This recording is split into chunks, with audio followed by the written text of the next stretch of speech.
So even GB News and Talk TV are even now talking about this George Galloway by-election, which usually, to be honest, I don't think that GB News really talk about Galloway that often, or the Workers' Party, to be honest. He kind of does his own thing, doesn't he?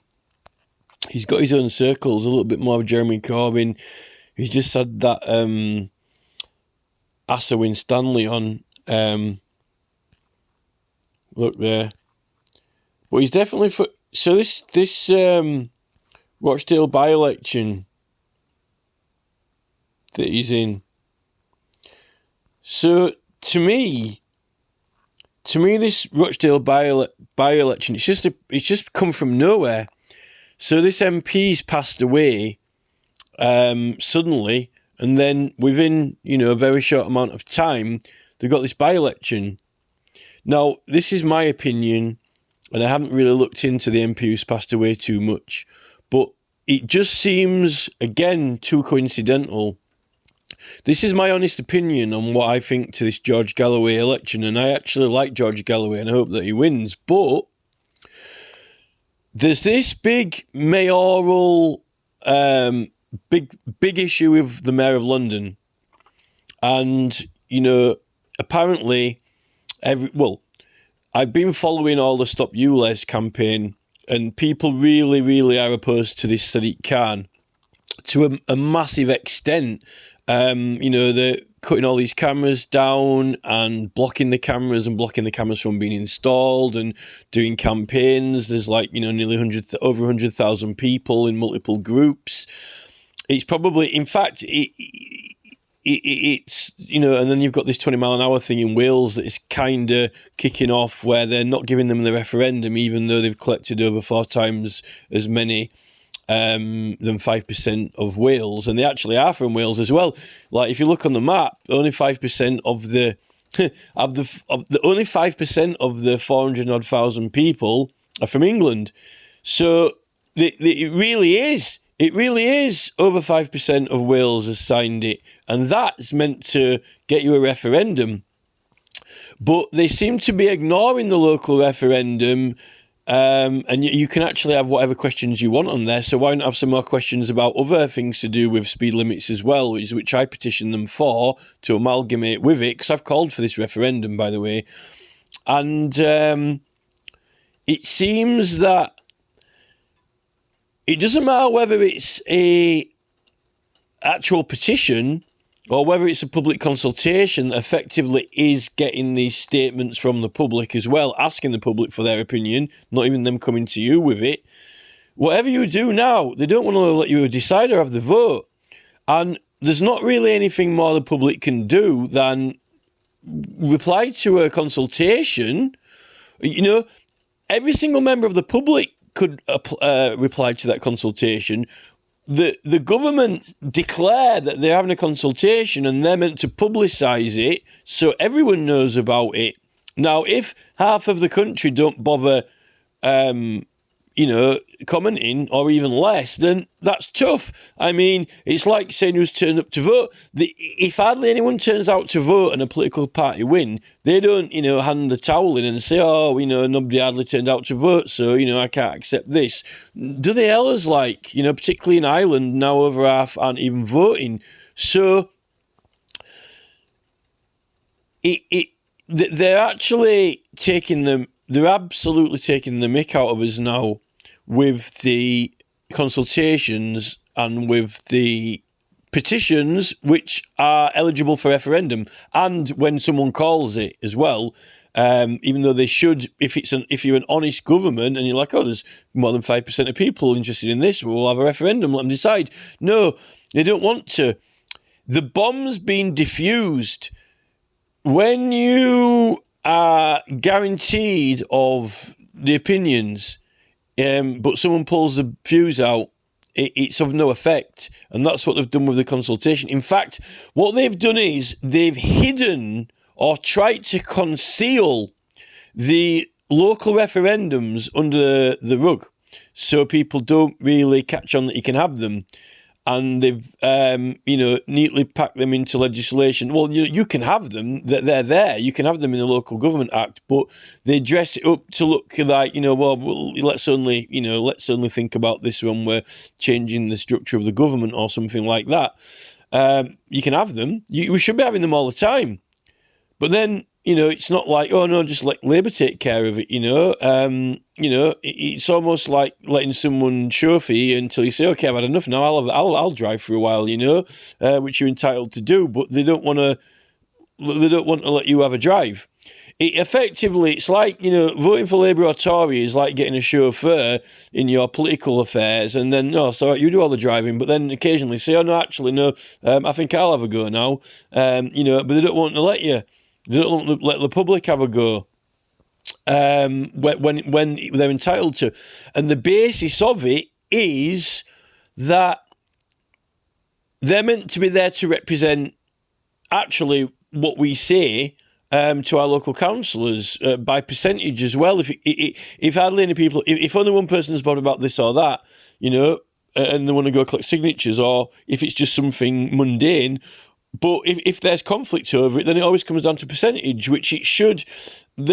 Anything that a town centre's doing or a local government, if it's a big complicated issue, wouldn't you want to get all of the opinions from one ward, then all of the opinions from another ward, then all of the opinions from another ward, and then add them all up, actually, and then, if people don't want it, don't do it. Or else, at the end of the day, what's the point? Now, the thing with these local political parties and Labour and Tory, is that now that hardly anyone's turning up to vote, only half the people, and then even less of them vote for, whichever party wins, they're not really supported by the public, but they've managed to get into power. And some people aren't bothered in politics at all, but some people are bothered when it comes down to certain things.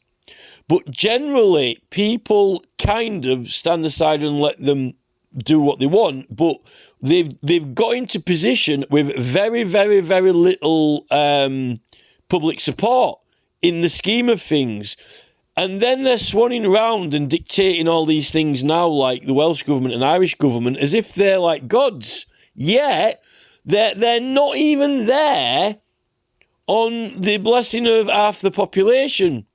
So the actual balls they've got, particularly Sunak now, is just unbelievable.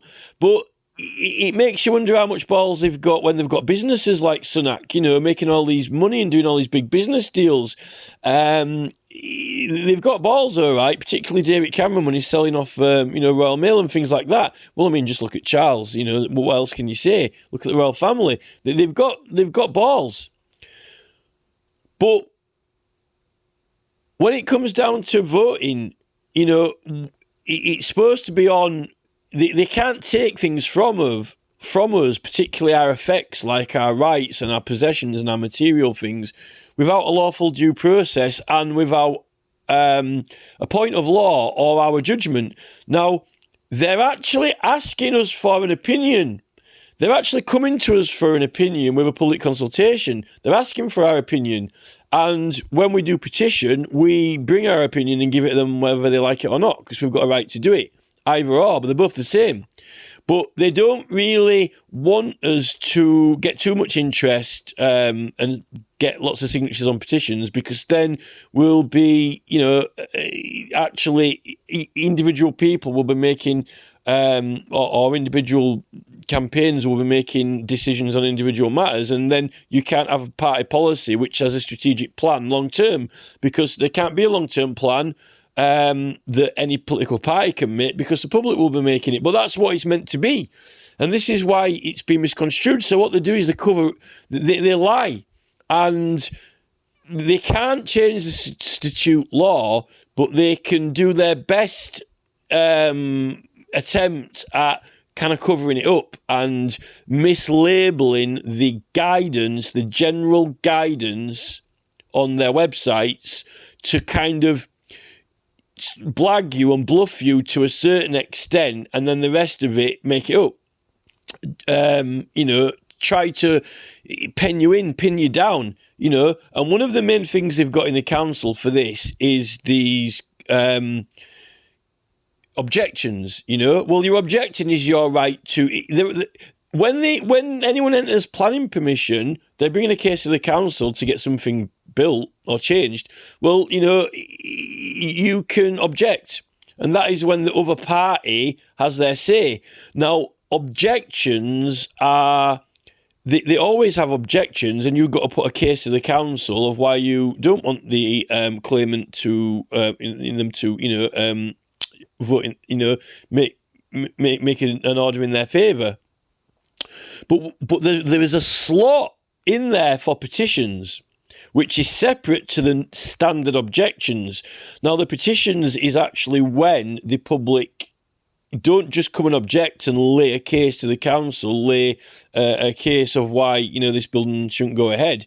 But it's actually, you're collecting actual just signatures, which is their votes. You know, you're actually deciding to go to the public and get votes in opposition.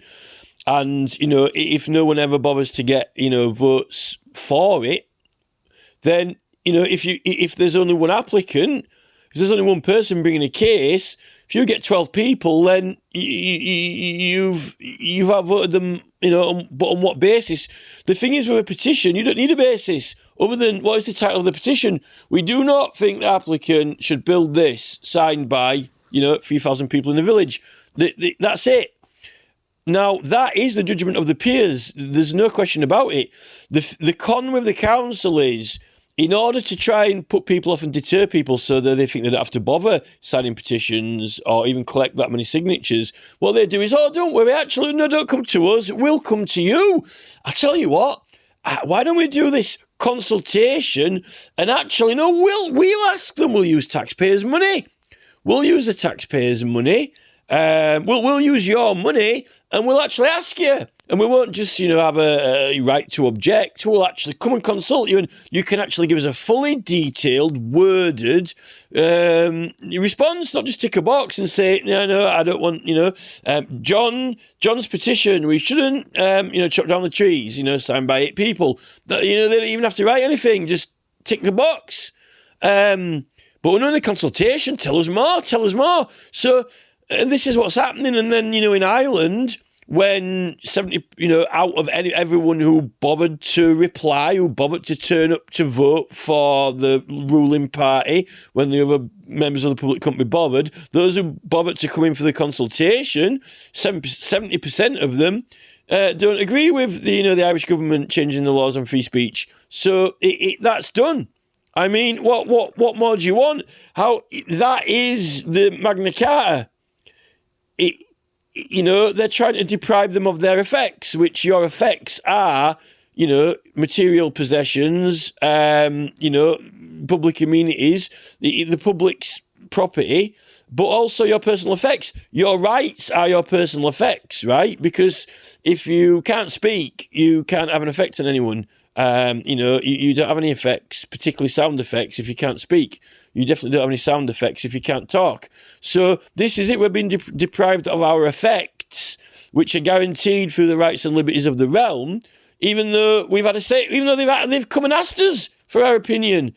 So it's like the major insult. It's almost like giving someone, you know, a toy AK-47, you know, or an AK-47 that's, you know, got rubber bullets in it, or not even rubber bullets, just, you know, deactivated. They're coming to you with pretend. It's like, hey, look at this. It's almost like coming to you with you know, pretending to be real, like, you know, but you pull the trigger and you know, it's plastic. Oh, public consultation. Oh, look, it looks like a proper democracy. Public consultation. Oh, yeah, we're just feeling around, getting what the opinions are. No, you're not feeling around, getting what their opinions are. You're officially making a declaration that you're going to do this or that, and you're officially asking us for our opinion in writing, which has legal effect and is valid, right? But then you're like saying, oh, but this, you know, there's no fuse in it. It doesn't have any powers. Because it has powers. You've just declared that you're doing something and asked us for his opinion on it. How does it not have powers? How can it not have to be acted on? I don't know where they get this, that it doesn't have to be acted on from. Is this the guidance?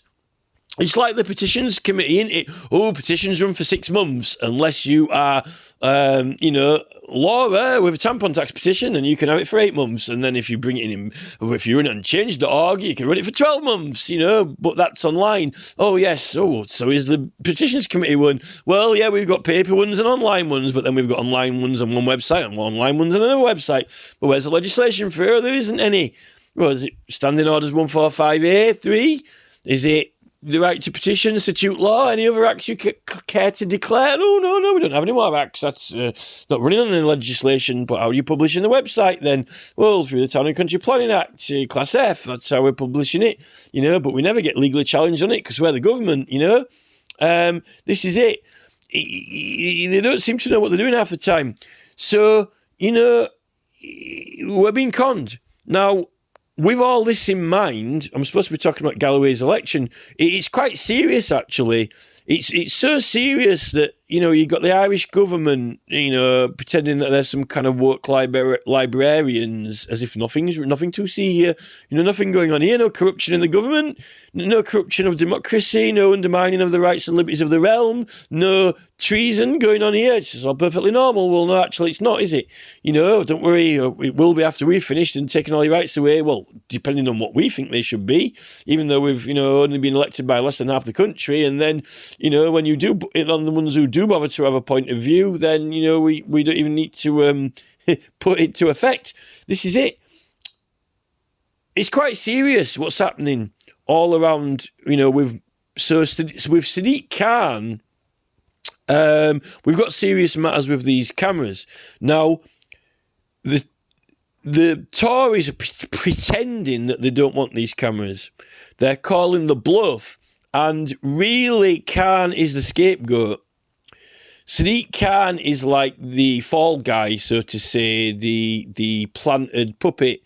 And, they knew that everyone was going to kick off and complain about them. In fact, the more people complain and, the more and more they obstruct the petitions committee and they ignore these consultations and they don't give you the referendum when you've got in gross excess of 5% of the electorate, then, something's quite wrong here. We're pushing all the buttons and nothing's happening. It's like pressing the doorbell. There's no sound, where's the letterbox? Oh, there isn't on. It's been bricked up, got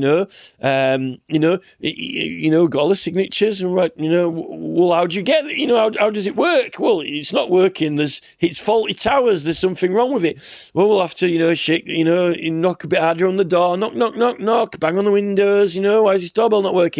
Okay, then we'll have to, still nothing's happening. We'll have to shake the building a little bit, shake the cameras.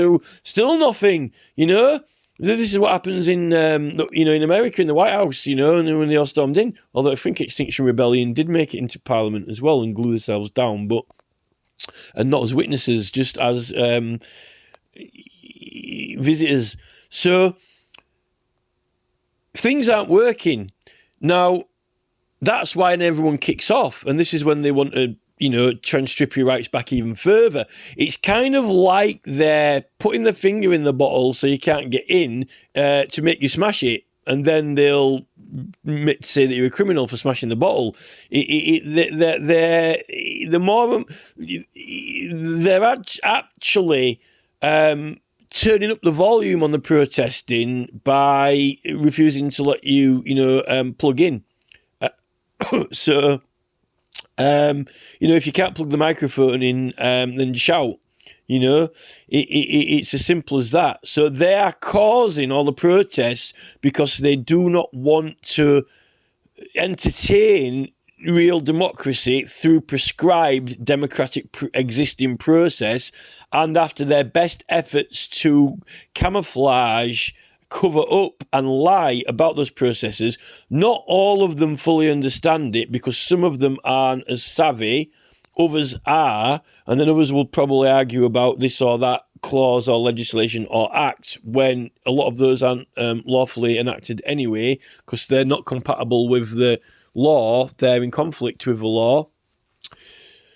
So now the Tories are pretending that they don't want this ULEZ thing, but really they do want the ULEZ cameras, but they're not bothered about using them for tax, because the strategy was just get them in place, use the cover of tax for these vehicles, but then we've got ourselves a load of cameras that can be used for surveillance, facial recognition, speed cameras. They've got all these ANPR or whatever functions on them. So what the Tories are hoping is, everyone will vote against Khan, vote in Sue Hall for Conservatives, and then they'll stop charging the taxes, but then they'll still have all their nice security cameras and the surveillance that they really wanted, which the Tories aren't really bothered whether, they win or lose on that fact, because they're going to get that whether, Labour win or Tories win. And that's the big con. Now, not that many people have been talking about George Galloway. George Galloway actually is someone who's meant to be standing for Mayor of London, but I've not hardly heard anyone in the ULEZ groups talking about him much. I watch his channel. He's got quite a big following for his party, but it doesn't seem that the ULEZ people are quite onto him yet. They seem to be more sort of GB News and a little bit more this, Tice and this, Reform UK.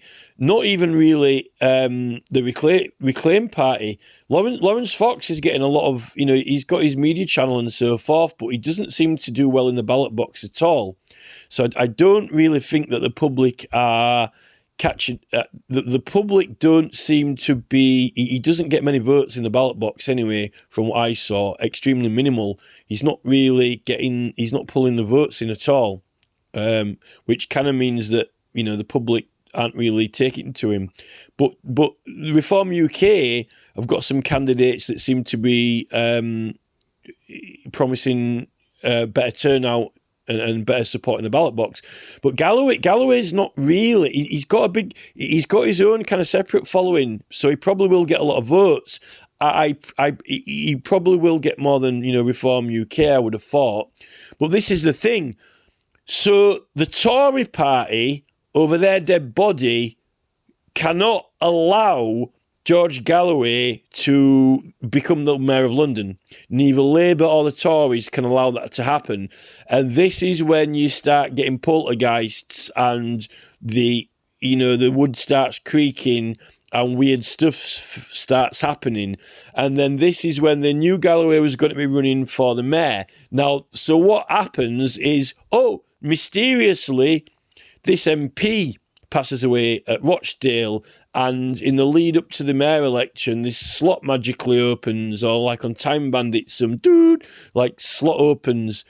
When Galloway was, swanning around with a cigar like he was Churchill or something. So he's taken up the opportunity to try get into Parliament because, obviously, if he can get into Parliament, he's got a parliamentary seat and he can speak in Parliament and have he can get things. He's got a chance of getting things done in government. Although some MPs are quieter than others, but knowing Galloway, if he gets into Parliament and gets his seat, he will have a prominent effect.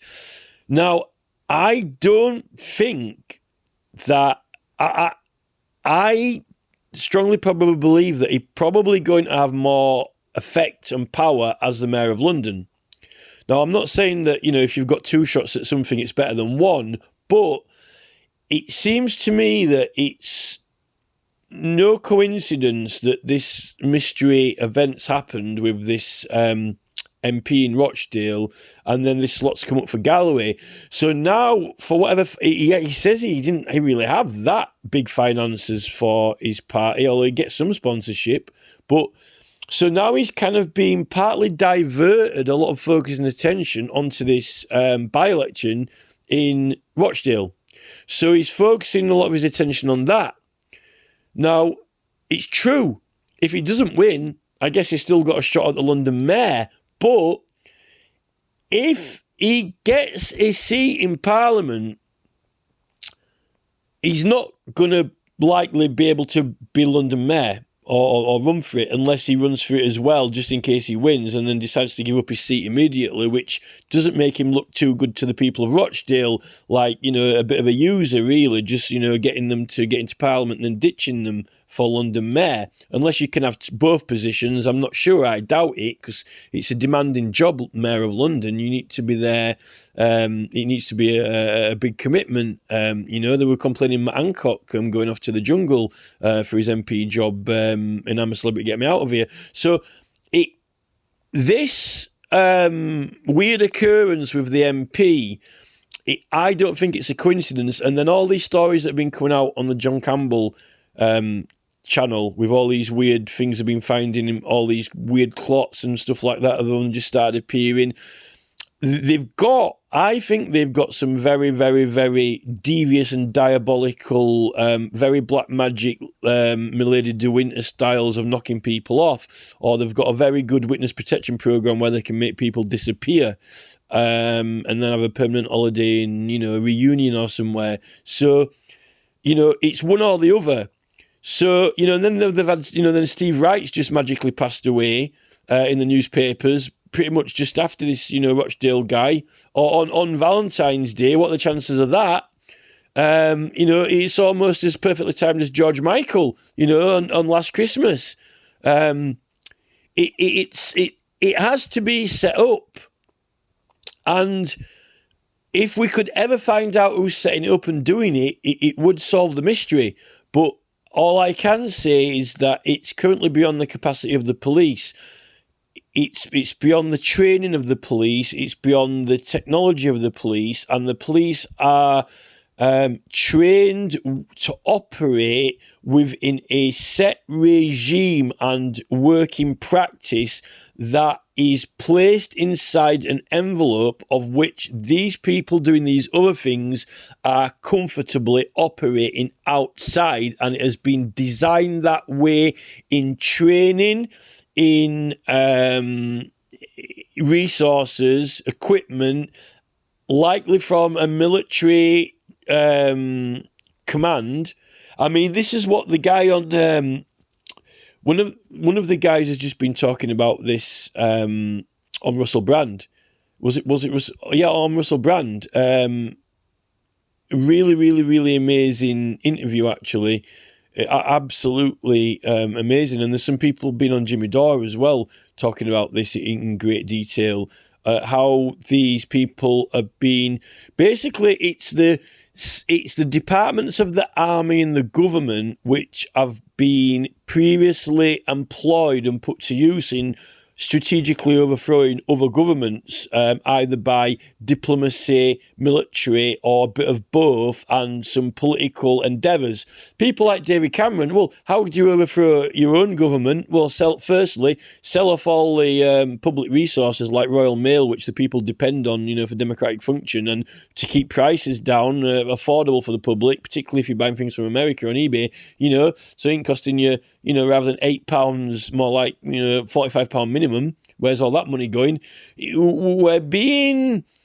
It's got an air of the shipping tax about it, which, started the Civil War, led into the Civil War. The whole thing has got an air of shipping tax. The Duke of Buckingham, Villiers, Vile, Villains, Cameron could almost be not quite as flamboyant as the Duke of Buckingham, but he sure has got more than a buck in when he sold Royal Mail off to his pals. It's villains, these villains, and so I don't think they cannot allow Galloway to become the Mayor of London. So I think that this stunt's happened with this Rochdale MP not being knocked off. And, same as Boris Johnson's dad's next door neighbour, how they do it. Well, I could throw a few ideas at you how they do it, because they're doing things to me, like messing with my orders when I order things online and the messaging, and sometimes they make it so it's my fault. Trying to make me believe it was my fault, but I know it wasn't. Switching files, spoiling pictures, or messing with the other person's printer while it's printing, or their, cutting machine, changing it so like it didn't go deep enough. Whatever, paint the town red, whatever they come up with, different every time. Keep them guessing, a different trick every time, it's like card tricks, whichever you want, because then you can't predict what it's going to be. It's not like Snap. If they play Snap and they do the same one every time, then, you catch her out once and then you correct it. But, when they've got a different hand, draw a different hand for every order, it's impossible. They've even got certain, they can have lorries driving past at the exact time, knowing when you're going to walk out the door and go to the shop with something written on the side of it, like, hello there. You might as, literally, I'm not joking, actually have, the exact time when you go out of the house at the exact time of day. Say if you only go out once a day, go out, and then, you have a lorry come past saying, there you are, or even perfect timing written on the side of it. I mean, there you are. I mean, there's nothing, like waving to you than that. You don't actually believe this, but it's true. And that's not even getting into them, sending local council units to, tear up your best favourite pavement corner or your favourite trees or whatever. These people are, not messing around. So when it comes to getting people into these positions, so Galloway is being played at the moment because he wasn't expecting that Rochdale position to come up, but he can't resist it. I mean, it's almost like, no disrespect, but it's almost like, putting a dog chew down and, the dog's, not going to ignore it. He can't, Galloway can't resist that, but, maybe you could have both seats, but I doubt it. So I think that it's so, the London Mayor position is so serious and critically important to Labour and the Tories that, and they've already set up a little, it doesn't really matter who wins scenario anyway, so they can have their surveillance cameras, that they need to get Galloway distracted from it because he has actually got a chance of winning. Well, that's if it's run legitimately, but they at least will have to rig the voting.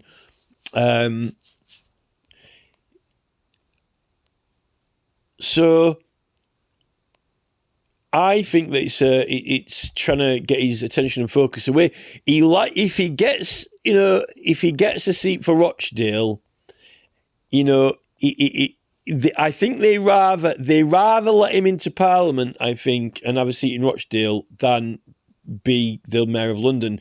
Because this is the thing, they designed these new mayor positions specifically to keep control over large areas and large counties, like, Tracy Brabin. It's a very powerful position they've conjured up. There was no need for it. We didn't need it. But just to make sure, just in case any of these other wildcard parties get in the council or here or there, they're backed up with this mayor of the county.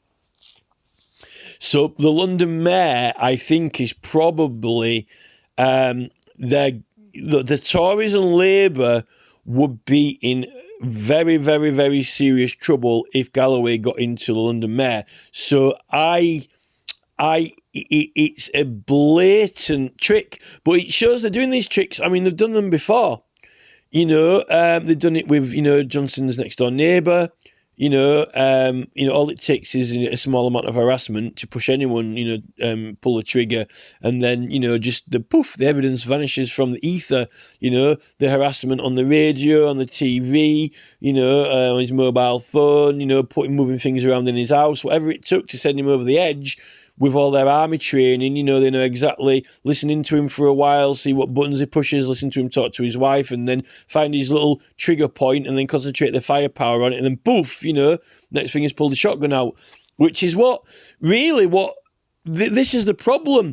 I mean, there's 100,000 people and more with Stop ULEZ, 400,000 people doing the 20 is Plenty campaign, but they're not focusing on the trigger point on Parliament. You see all these people doing all these protests around London, all the banners, all the protests on the street corners, even cutting the cameras down. But if they would merely all it's like on R-Type computer game. You got to hit the boss guy at the top. You can shoot him all you want, but you got to hit the little. You got to know the exact place to aim the firepower at, or it's futile. He's like immune in all the other areas. I mean, the amount of effort that these people putting into those cameras in London or whatever, they're putting so much firepower into it all, but it's not really having much of an effect. It's like on the R-Type game, you got to hit the boss bad guy on the target. Now, if of all these people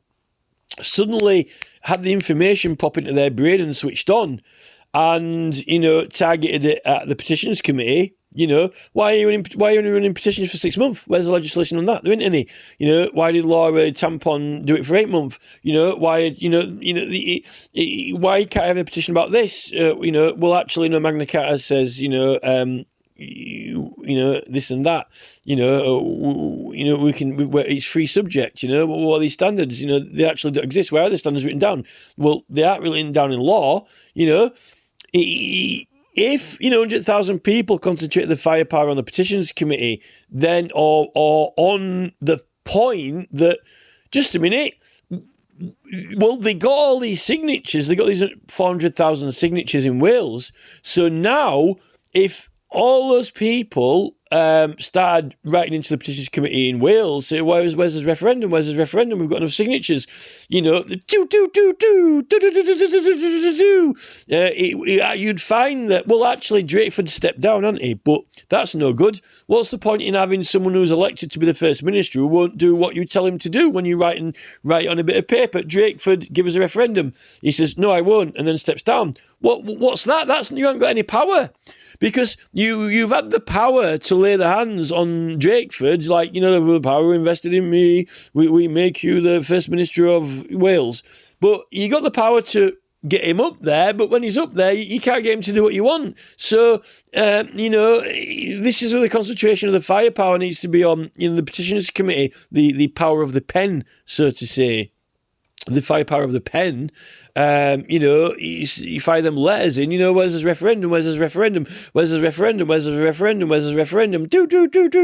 Then you'll find that the whole thing will poof, like the Death Star, it's like getting the, Luke Skywalker in the Death Star. So, when he gets his torpedo in the tube, this is the thing. And with the public consultations as well, this is the thing. When, like in Ireland with those ministers, you've already got the torpedo in the tube, because what they've done is, come, it's like, there's a referendum, everyone. No, it's like, there's a consultation, come and give us your opinion, aloha, come and give us your opinion on this matter, come, or asking you. But it's almost like, literally like, you might as well have a woman spreading her legs open and, pulling her knickers to the side and saying, come on, get it in the slot. But it's almost like, giving Luke Skywalker a torpedo that's, it's disarmed. He fires a torpedo in the tube, but, then the perfect shot, nothing happens. Tick, tick, tick, tick. They used to joke about this in the White House when the Obama government, they used to joke, or getting a decent, strong petition in was almost like, blowing up the Death Star. And that's one of the reasons why they ended up shutting it down. They did make that joke. Check the records. The Obama government did make that joke. In fact, after Obama finished, I think it was Trump who scrapped the We the People site. Clearly